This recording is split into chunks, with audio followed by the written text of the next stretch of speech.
All right, we're just making more stuff. My magnetic modular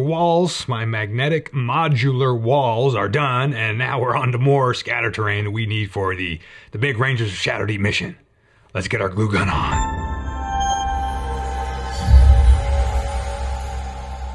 Greetings, good humans, and welcome to Tabletop Alchemy, where sometimes we continue on the mad mission of putting stuff together for a game where the players can choose wherever they want to go, whenever they want to go. And we thank our patrons for their psychic support, granting us cumulative bonuses against burnout.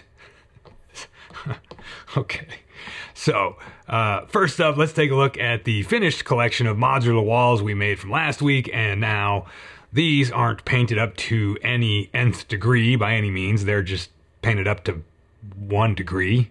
Maybe, the bare minimum to look okay on the table. It's just dark gray with light gray dry brush. No washes or anything special.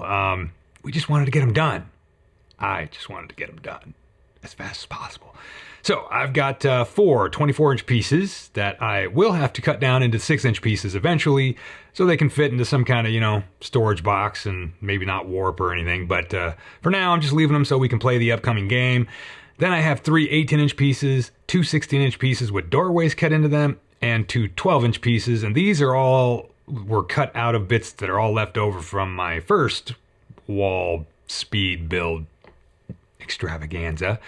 And then we've got 16 6-inch walls, 4 5.5-inch walls, 2 5-inch walls, 8 3 3/4-inch walls, and 7 3-inch walls, and 27 joiner blocks, which most of the joiner blocks have magnets on all 4 sides. Probably 10 of those actually only have magnets on 3 sides because, well, this is the way I work. I just work with the trimmings and what I've got. I work with what the universe gave me. And all these walls just surprisingly kind of work like they're supposed to. They aren't super sticky, really, but they totally hold themselves up.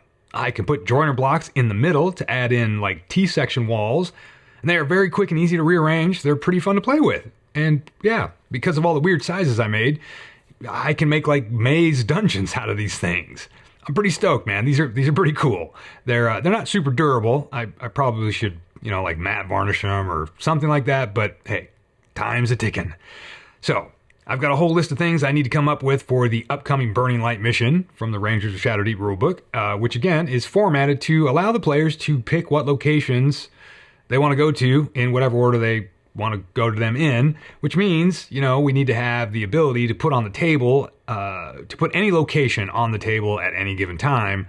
So we need a bunch of stuff on hand, ready to go. Now, some of that is just scatter terrain. Specifically for this mission's location, it needs to be like rubble and rubbish type scatter, as opposed to like, rocks and trees, right? So I was going to cut some bases out of Sintra like I normally do, but because I have the Proxxon hot wire thing out and how easy it is to cut foam with it, I was like, dude, I wish I could just, use foam for the scatter bases. It would just be fast and easy, which, we like here on this channel.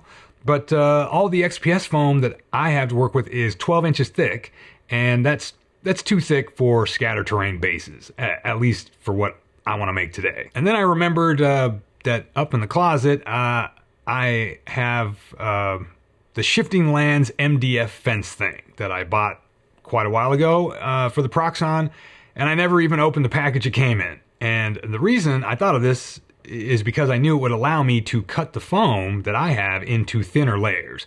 At least I can cut a piece of foam that's 6 inches high or whatever will fit underneath that arm of the Proxxon hot wire cutter. So I had to put the fence together one night, which I didn't realize had to be like glued up out of MDF pieces, but it went together really well and pretty quickly. And I just did it on a whim, and I'm glad I did, because now I can cut foam as thin as I want. It's pretty great. So I just cut a few 1/4-inch layers and then marked out some random sort of base shapes, sort of islands or whatever. And I just trimmed those out freehand, kind of like this was a, what do they call those? Like a bandsaw sort of a thing, right? I just sort of, just freehanded it in there. No precision necessary. Sloppiness is absolutely fine in this case. It'll all add to the aesthetic of rubble and rubbish, right? And you know that this is, of course, my favorite way to work, because when you have a deadline, it's getting closer. people don't really care about the quality as much as the getting it done thing, as long as it can just at least pass muster at some sort of base level, right? And I do excel at that. It's at least one thing I excel at. Now again, because there's just all kinds of things that need to get done, I just squirrel my attention to this, that, and the other thing, and I just do lots of different things in whatever order I happen to do in. So I raided a couple of Warhammer box sets I've had for years and never opened. I got this statue thing out of the old Mausoleum Graveyard set, which is actually a really cool set. I mean, I got it for a reason. It's cool factor, and I really do want to build up the whole thing, but there's 2 of these statues actually in that set, which is pretty rad. And then the rest of this stuff I got from a Death Guard Terminators box set called the Dolores Strain, and even though these have a sci-fi vibe to them, I'll probably cover a lot of that detail with moss and, you know, flock and tufts and stuff so that they can work for both fantasy and sci-fi tables. Again, for this Rangers mission, most of the scatter terrain that it calls for is for like lower, more rough terrain stuff. So this is all going to work a-okay. Now on my other tray here, I've got a bunch of minis I need to paint up. So these are all prepped. We've got some bloodbats and some giant spiders to add to the horde. And there's one specific piece of terrain called for in the mission that is an empty pedestal.